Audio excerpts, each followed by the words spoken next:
I had the great pleasure, and I say that with much facetiousness, to be hospitalized twice in the last year. And no, it wasn't serious, or I wouldn't be standing before you today. But I had the great pleasure of trying on a new wardrobe. I wanted to share that with you. Now, think about how many of you deal with people who have one of these on? Can you just raise your hand? Wow, almost everyone. Okay, now I want you to think about what happens to someone when they put one of these on. It's like there went my self-esteem right out the window. So we have to think about some of the psychological things that are going on with people just when they walk through the door. Before you ever even provide your service, they have mentally gone through somewhat of a transition, which can certainly affect all of our communications with them.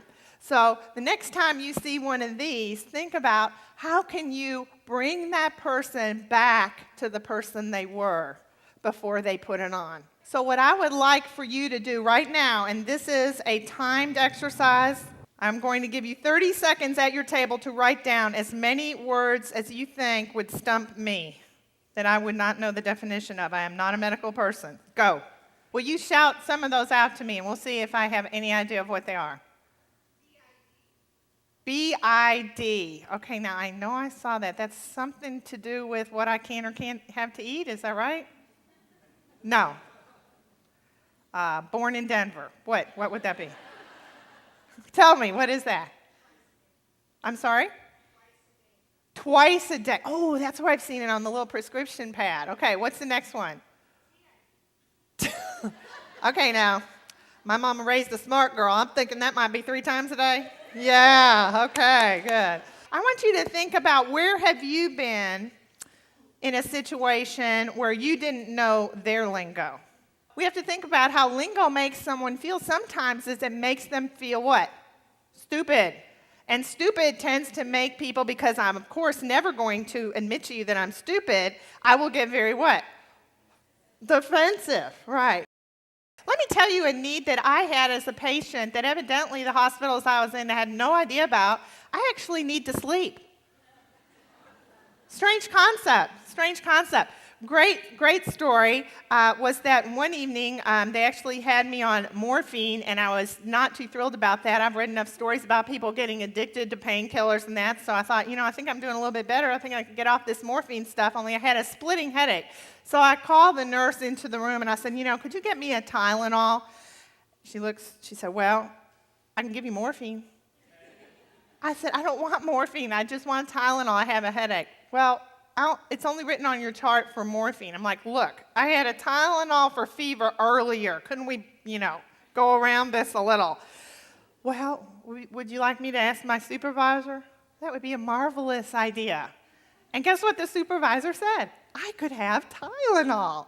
So that was that half of the story. The best half was 45 minutes later when, by the grace of God, I had entered peaceful rest. She came in and wanted to know if the Tylenol was working. I said, yes, but you may not be living long. Well, I want to ask you what happens before your patient sees a medical provider, because this may have more impact than the actual care that is received. I want you to think about for a moment in your particular area of service, where has your patient been before they actually get to you? And I'm going to give you just a little example of what I'm talking about. I had to go see a physician that I had not seen before. And do you think that sometimes it can be kind of confusing just to even find something in a medical facility if it's large enough? This wasn't even that large of a doctor. It was a physician's office building.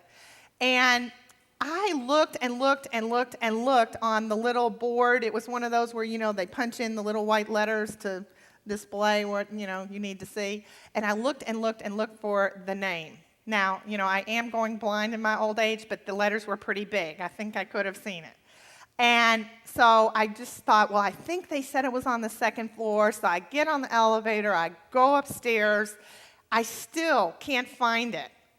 Now, already, is this putting me in almost a negative point of mind?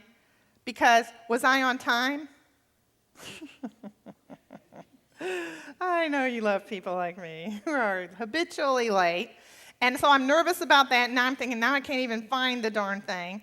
And I walk into an office and I say, do you know where Dr. Edelman's office is? And the lady at the desk goes, well, I'm not sure. I think it's on this floor. So I go back outside. I'm looking, is there another sign or anything? I don't even see any other offices. So I walk back in, and instead of going to her, there's another window over here. Same little sitting area. And I said, do you know where Dr. Edelman's office is? Oh, yes, this is his office. They were sharing the same general office. Now, there's a little point to be made here, obviously. If you have new folks going to work for you, take it upon yourself to train them on the important things. And the important things might be as simple as how do I give directions to various physicians or departments. And because all this greatly impacts the impressions of your office or your hospital and the referrals that someone will make to someone else. When I had gone in the hospital, it was kind of over a stomach kind of flu virus thing. And my husband, the family member, is sitting next to me. I'm, looking like death warmed over. And this young, bubbly nurse comes in. She says, hello, how are you today? And I'm like, not good. And he said, well, yeah, she's kind of not doing really well. He goes, have you seen a lot of this lately?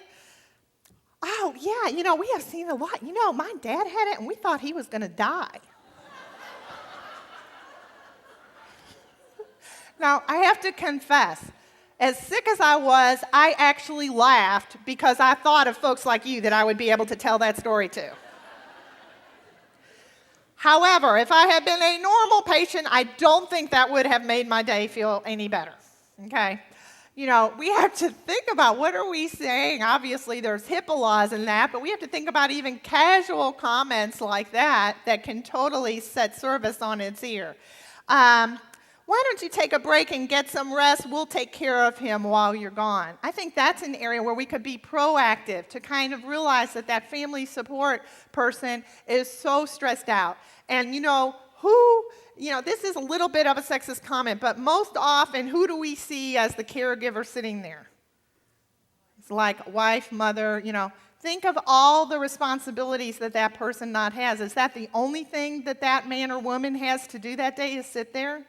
No, they are so stressed out because they're juggling all their normal responsibilities with that.